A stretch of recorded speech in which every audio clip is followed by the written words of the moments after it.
اعوذ باللہ من الشیطان الرجیم بسم اللہ الرحمن الرحیم فاقصص القصص لعلہم یتفکرون آمنت باللہ صدق اللہ العظیم۔ سامعین، ناظرین، آج ہم آپ کی خدمت میں ایک نصیحت آموز جو ہے وہ واقعہ بیان کریں گے۔ اس سے پہلے یہ ذہن میں رکھیں کہ والدہ جو ہے نا، والدہ کی دعا لازمی اولاد کے حق میں قبول ہوتی ہے، کیونکہ والدہ کے والد سے 7 درجے زیادہ ہیں۔ اور امام غزالی نے احیاءالعلوم میں لکھا کہ حضور نے فرمایا کہ والدہ سے دعا کراتے رہا کرو، کیونکہ وہ نرم دل ہوتی ہے، اور نرم دل کی دعا اللہ جلد قبول کرتا ہے۔ دیکھیں نا کتنے بڑے محدث ہیں، امیر المومنین فی الحدیث ہیں امام بخاری رحمۃ اللہ تعالی علیہ، ابو عبداللہ محمد بن اسماعیل بخاری، جی بہت بڑے محدث ہیں۔ آپ کو پتہ ہے کہ نبینہ تھے۔ والدہ روزانہ ہاتھ اٹھا کے دعا کرتی رہتی تھی، یا اللہ میرے بیٹے کو بینائی عطا فرما، یا اللہ میرے بیٹے کو بینائی عطا فرما، دعائیں کرتے رہتی تھیں والدہ۔ ایک رات وہ سوئیں اور اللہ نے امام بخاری کی قسمت جو ہے جگا دی۔ جی حضرت ابراہیم علیہ السلام کی زیارت ہوئی اور انہوں نے کہا کہ آپ کی دعا قبول ہو گئی ہے، اللہ نے آپ کے بیٹے کی بینائی بحال کر دی ہے۔ جی صبح اٹھے، الحمدللہ امام بخاری ان کی بینائی بحال ہو چکی تھی، اللہ نے پھر توفیق دی، امام بخاری نے حدیث پڑھی اور پھر حدیث کی سب سے بڑی کتاب بخاری شریف لکھ دی۔ تو اس لیے والدہ کی فرمانبرداری ضروری ہے۔ والدہ جو بھی کہے، حضور نے حضرت معاذ بن جبل رضی اللہ تعالیٰ عنہ کو جو 10 نصیحتیں کی تھی نا، اس میں یہ بھی تھی کہ والدین اگر تمہیں گھر سے باہر بھی نکال دیں، والدین اگر تمہیں گھر سے باہر بھی نکال دیں، پھر بھی تم نے والدین کی نافرمانی نہیں کرنی، ان کا حکم ماننا ہے۔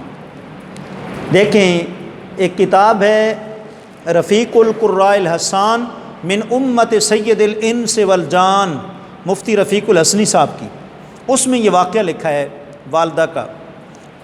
والدہ اگر اجازت دے حج کی تو جائیں، اجازت نہ دے تو پھر یہی بڑا حج ہے ان کی خدمت۔ حضرت ویسے کرنی جو ہے حضور کو دیکھنے کے لیے بھی نہیں آیا، لیکن حضور کو دیکھنا تو سبحان اللہ بندے کو درجہ صحابیت پر پہنچا دیتا ہے نا، لیکن خدمت کرتے رہے والدہ کی ساری زندگی۔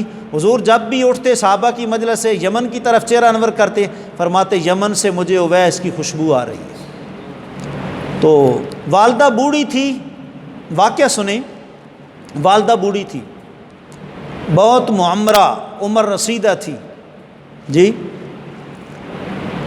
تو بیٹا جو ہے وہ حج کے لیے تیار ہو گیا، امی جان میں حج پہ اس سال جانا چاہتا ہوں۔ والدہ نے کہا بیٹے تمہارے سوا میرا اور کون ہے، تم نہیں تو میری خدمت کرنی ہے، تھوڑی میری زندگی رہ گئی ہے، مر جاؤں گی، چلو پھر تم حج پہ چلے جانا۔ بیٹے نے کہا چلو ٹھیک ہے۔ بیٹے نے 1 سال صبر کیا، اگلا سال آیا، پھر اس کا دل کیا جی میں حج کے لیے جاؤں۔ والدہ نے پھر کہا میں بوڑھوں ہوں، میرے سوا تم کون ہے، میرے مرنے کے بعد تم حج کر لینا۔ جی اس نے کہا ہر سال ہی جب حج کا دن آتا ہے، والدہ یہی کہتی ہے، نہ والدہ مرتی ہے نہ میں حج کرتا ہوں، نعوذ باللہ من ذالک، اللہ کی شان۔ پھر اس نے کہا چلو اب والدہ کو بتائے بغیر نہ اس سال نکل جاتے، حج پہ دیکھی جائے گی۔ چلا گیا، حج پہ چلا گیا، حج پہ گیا۔ پرانے دور میں آپ کو پتہ ہے کہ بائی ایئر نہیں جاتے تھے، پیدل لانگ مارچ ہوتا تھا، پیدل حج پہ جاتے تھے۔ وہ چلا گیا، جاتے جاتے راستے میں ایک دیہات میں مسجد آئی، اور کہ اس گاؤں کی مسجد میں اس نے جو ہے وہ رات گزاری، جی نفل پڑھ رہا تھا۔ اس محلے میں چوری ہوئی، جی چور جو ہے اس نے چوری کی اور دوڑتا ہوا مسجد میں چلا گیا، اور مسجد کی جمپ لگا کے ایک دیوار سے اندر داخل ہوا اور دوسری دیوار سے جناب مسجد سے باہر نکل گیا۔ جی چور تو آپ کو پتہ ہے خرگوش لومڑی کی طرح بڑی تیز دوڑ کے نکل جاتا ہے، وہ جناب نکل گیا دوسرے دروازے سے۔ صبح جب ہوئی، نمازی آئے مسجد میں نماز پڑھنے کے لیے، دیکھا آگے جو ہے حاجی صاحب نماز پڑھ رہے تھے، نفل پڑھ رہے تھے، لوگوں نے مارنا شروع کر دیا۔ لوگوں نے کہا لو جی رات کو چوری ہوئی ہے، تم چوری کر کے تو اب یہاں تم حاجی نمازی بن کے نفل پڑھ، لوگوں نے مارنا شروع کر دیا، خوب پٹائی کی۔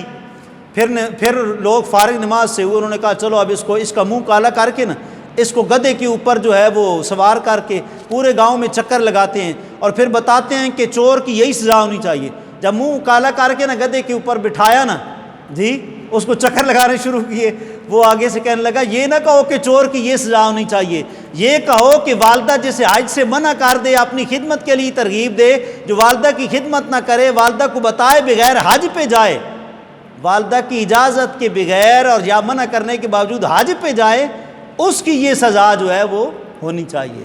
تو پھر اس نے مطلب کہا کہ خدا را مجھے معاف کر دو، میں چور نہیں ہوں۔ چور تو رات کو جپ لگا کے داخل ہوا ایک دیوار سے اور دوسری دیوار سے وہ باہر بھاگ گیا، میں تو حج کرنے کے لیے جا رہا ہوں اور والدہ نے مجھے منع کیا تھا، میں نے والدہ کی بات نہیں مانی تھی، یہ سزا مجھے مل گئی ہے، میں اب حج پہ نہیں جاتا، واپس جا کے والدہ کی خدمت کرتا ہوں۔